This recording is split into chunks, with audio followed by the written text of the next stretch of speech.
Hello guys, இன்னைக்கு நம்ம பார்க்க போறது பிளேயர் காண்ட் லெவல் எபிசோட் 35 தான். ஸோ வீடியோக்குள்ள போறதுக்கு முன்னாடி மறக்காம எல்லாருமே ஒரே ஒரு லைக் ஒண்டி போட்டுருங்க. ஏன்னா அப்பதான் இன்னமும் நிறைய பேருக்கு ரெக்கமெண்ட் ஆகும். அதே மாதிரி இது வரைக்கும் நம்ம சேனலுக்கு நீங்க சப்ஸ்கிரைப் பண்ணலையா, சப்ஸ்கிரைப் பண்ணி பெல் ஐக்கன் அழுத்தி வச்சுக்கோங்க. ஏன்னா அப்பதான் ஒரு வீடியோவும் உங்களை தேடி வரும். சரி வாங்க, நம்ம டைம் மிஸ் பண்ணாம எப்பிக்குள்ள போகலாம். எப்பிக்கோட ஆரம்பத்திலேயே நம்ம கிம் அவனோட ஃப்ளேம் எலிமெண்ட்டை ஆக்டிவேட் பண்ணிடுறான். இப்போ பார்க்கலாம் அந்த மாஸ்டரால என்ன பண்ண முடியுதுன்னு.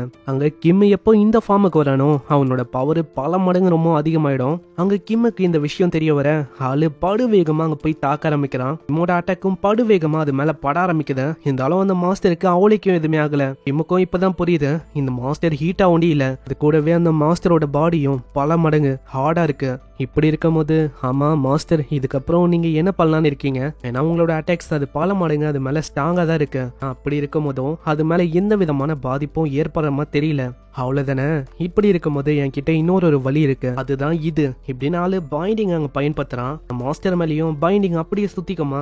இதை ஒரு வாய்ப்பா வச்சு அந்த மாஸ்டரை நோக்கி படுவேகமா ஆளு போக ஆரம்பிக்கிறான். ஆல்ரெடி நம்ம கிம்மு கிட்ட ஈகோவோட ஸ்பீட் இருக்கும், இப்போ இழுக்கிற மூலமா இன்னமும் ஆளு ஸ்பீட் ஆயிட்டான். இதையே ஒரு வாய்ப்பா வச்சு அந்த மாஸ்டர் மேல ஒரு மிகப்பெரிய அட்டாக் பண்றான். நான் கிம் இன்னமும் அங்க கொல்லவே இல்ல. அங்க லோவும் கேக்குது, ஆமா மாஸ்டர் என்னாச்சு, எதுக்காக இந்த மாஸ்டரை இன்னமும் நீங்க கொல்லல, எதுக்காக கொல்லாம இருக்கீங்க? ஏன்னா இந்த மாதிரி ஒரு வாய்ப்பு கிடைக்கவே கிடைக்காது. இல்லலோ ஏன் தெரியல, எனக்கு இன்னமும் இந்த மாஸ்டருக்குள்ள மின்சுக்கோட ஃபாதர் இருக்காரு அப்படின்னு எனக்கு தோணுது. அதனால எனக்கு கொல்லணும் அப்படின்னு தோணல. ஏன்னா மின்சுக்கோட அப்பாவும் இறந்து போயிட்டா அவ்வளவுதான். ஆல்ரெடி தாத்தாவை கொண்டுட்டேன், இப்போ தாத்தாவோட பையனையும் கொல்ற மாதிரி ஆயிடும். அதனால இந்த மாதிரி விஷயத்த என்னால ஏத்துக்க முடியாது. அதனால தான் நான் இப்படி பண்றேன். ஆனா மாஸ்டர் கொஞ்சம் நல்லா பாருங்க, மின்சுக்கோட அப்பா இப்போ ஒரு ஹியூமனாவே இல்ல, கம்ப்ளீட்டா ஒரு டீமனாவே மாறிட்டாரு. அப்படி இருக்கும் போதும் நீங்க கொல்ல மாட்டீங்களா என்ன?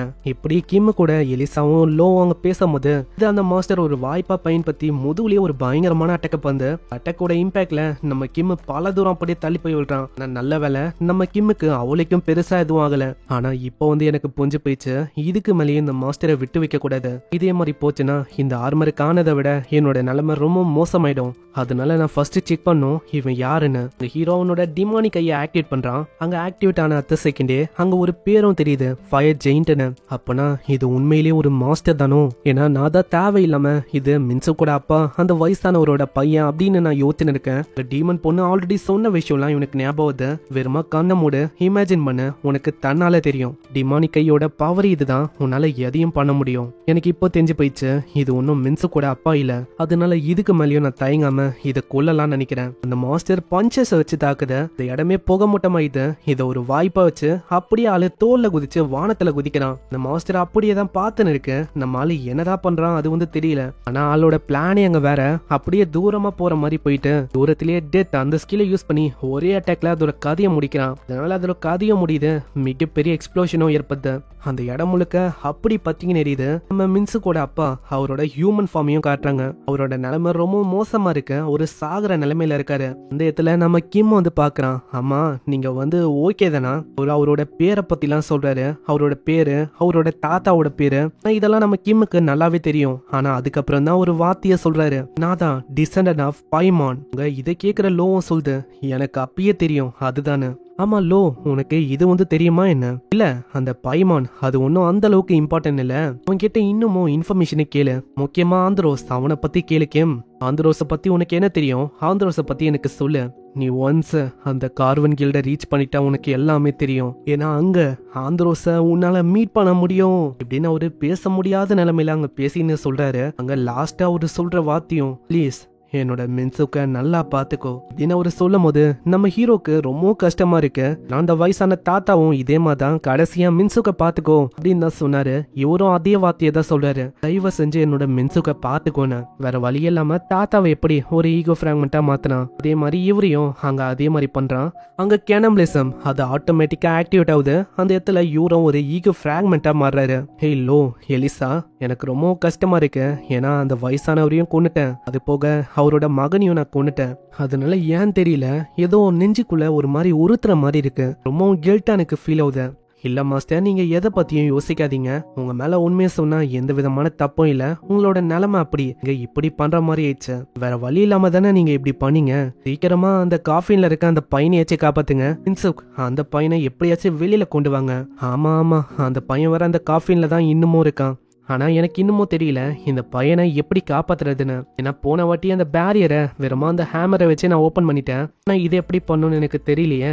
லோவும் சொல்றான், நீ கவலைப்படாத, நம்ம வேற ஏதாச்சும் வித்தியாசமான முறையை ட்ரை பண்ணலாம், கண்டிப்பா அது ஓபன் ஆகும். அங்க இப்படி ஆளு யோசிக்கும் போது அங்க நிறையவே ஆளுங்க வராங்க. எல்லாருமே கிம்முக்கு கீழே இருக்க ஆளுங்க தான். லிச்சு தலையில்லாத அந்த வாரியர். அங்க வெற்றிகரமா நீங்க சொன்ன மாதிரி எல்லாத்தையுமே முடிச்சிட்டோம். இங்க இருக்கிற யாருமே இப்போ உயிரோட இல்ல, எல்லாரையுமே நாங்க முடிச்சு கட்டிட்டோம். இப்போதைக்கு நீங்க என்ன பண்ணுங்க, மென்சுக்கு இருக்கிற அந்த காஃபின்னு அதை நீங்க உள்ள கொண்டு போக பாருங்க.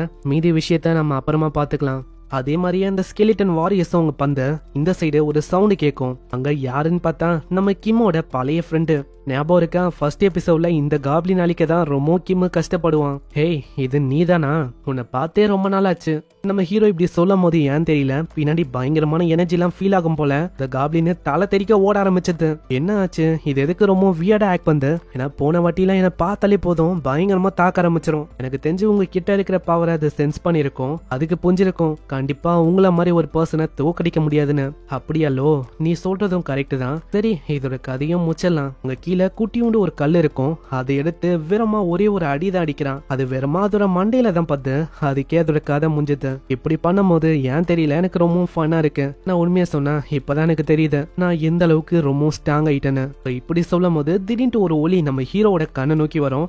எல்லா ஈகோஸும் சொல்லுது, மாஸ்டர் அதை பாருங்க, அது என்னது மாஸ்டர், எங்களால அதை ஃபீல் பண்ண முடியுது, அது ஒரு ஈகோவோட ஆரா எப்படின்னு இவங்க சொல்ல எங்கே இந்த எபிசோட முடியுது.